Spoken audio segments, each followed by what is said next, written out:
मेरा नाम स्नेहलता खाशाबा बिचुकले है और मैं महाराष्ट्र से सातारा जिले से हूँ। अब मैं पुणे में एमएसडब्ल्यू भारती विद्यापीठ में पढ़ रही हूँ। और हमारे यहाँ के जो लड़के लड़कियाँ हैं वो ज़्यादातर यूपीएससी एमपीएससी पे बिलीव करते हैं। वो उसकी तैयारी शुरू की उन्होंने, लेकिन उनको पढ़ने के लिए बहुत दूर दूर जाना पड़ता है, जैसे कि पुणे, सातारा, दिल्ली। तो कुछ लड़कों के ऐसे घर की आर्थिक परिस्थिति नहीं होती कि बाहर जाके पढ़े, तो वो अपनी पढ़ाई वही रोक देते हैं और ऐसे ही मोल मजूर करके अपना घर चलाते हैं। अब मेरे गांव में ना एक लाइब्रेरी नहीं थी, तो उन लड़कों के लिए खासकर मैंने और मेरे दोस्त ने ये सोचा कि गांव में एक लाइब्रेरी होनी चाहिए, जिससे बाहर जो लोग जाते हैं पढ़ने के लिए वो गांव में ही पढ़े।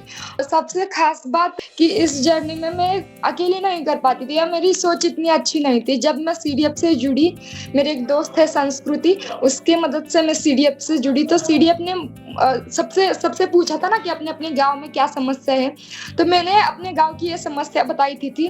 तो तब हमें अनुपमा मैम थी, अमित सर थे, तो उन्होंने हमें इस पे हर फ्राइडे को इस पे सेशन रखा था और हर फ्राइडे पे वो हमें बताती थी कि आज इस सप्ताह को आपको ये करना है।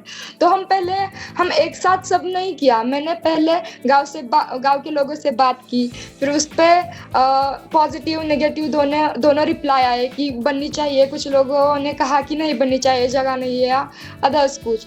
तो सीडीएफ ने मेरे विचार में और उनको नई सोच वो मुझे बहुत भा गई, और उनकी सोच के वजह से ही मैंने अपने गांव में शुरू में हाल ही में डेवलपमेंट करना शुरू कर दिया। तो पहले जब शुरू हुई थी तब मैं गांव में ही थी, मेरा लास्ट ईयर चल रहा था। तो और मेरी दोस्त है एक दीपिका, उसकी 12th क्लास चल रही थी, तो उसने सारी अपनी पढ़ाई उसी, तो 12th के कुछ 4-5 बच्चों ने वहाँ पे पढ़ाई की।